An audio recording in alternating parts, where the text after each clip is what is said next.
My grandmother was a wonderful person. She taught me how to play the game Monopoly. She understood that the name of the game is to acquire.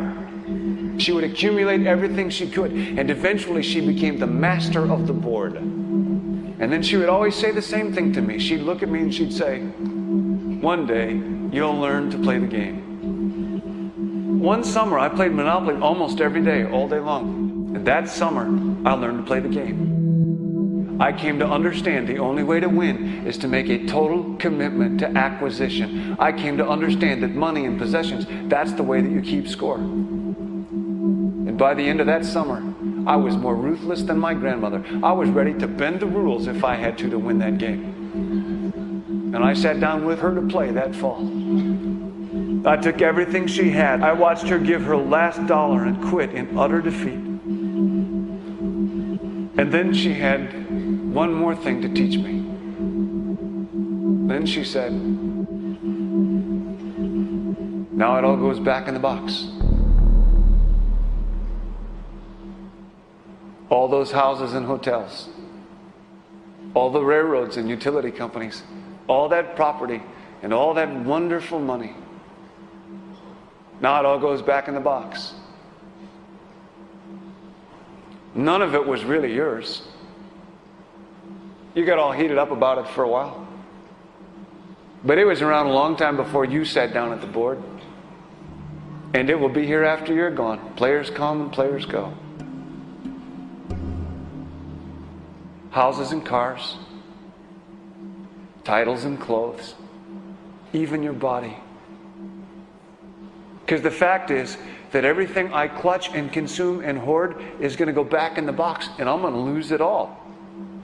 You have to ask yourself, when you finally get the ultimate promotion, when you've made the ultimate purchase, when you buy the ultimate home, when you have stored up financial security and climbed the ladder of success to the highest rung you can possibly climb it, and the thrill wears off, and it will wear off, then what? How far do you have to walk down that road before you see where it leads? Surely you understand, it'll never be enough. So you have to ask yourself the question, what matters? Let's go through with it. What do you want to do? When we finally got down to something which the individual says he really wants to do, I will say to him, you do that. And forget the money. Because if you say that getting the money is the most important thing, you will spend your life completely wasting your time. You'll be doing things you don't like doing in order to go on living, that is, to go on doing things you don't like doing, which is stupid. Better to have a short life that is full of what you like doing than a long life spent in a miserable way. And after all, if you do really like what you're doing, it doesn't matter what it is, you can eventually turn it, you could eventually become a master of it. It's the only way to become a master of something, to be really with it. And then you'll be able to get a good fee for whatever it is. So don't worry too much. Somebody's interested in everything.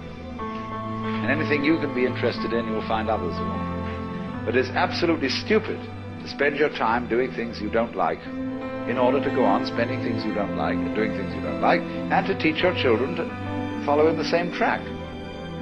See, what we're doing is we're bringing up children and educating them to live the same sort of lives we're living, in order that they may justify themselves and find satisfaction in life by bringing up their children, to bring up their children to do the same thing, so it's all wretch and no vomit. It never gets there. And so, therefore, it's so important to consider this question: what do I desire?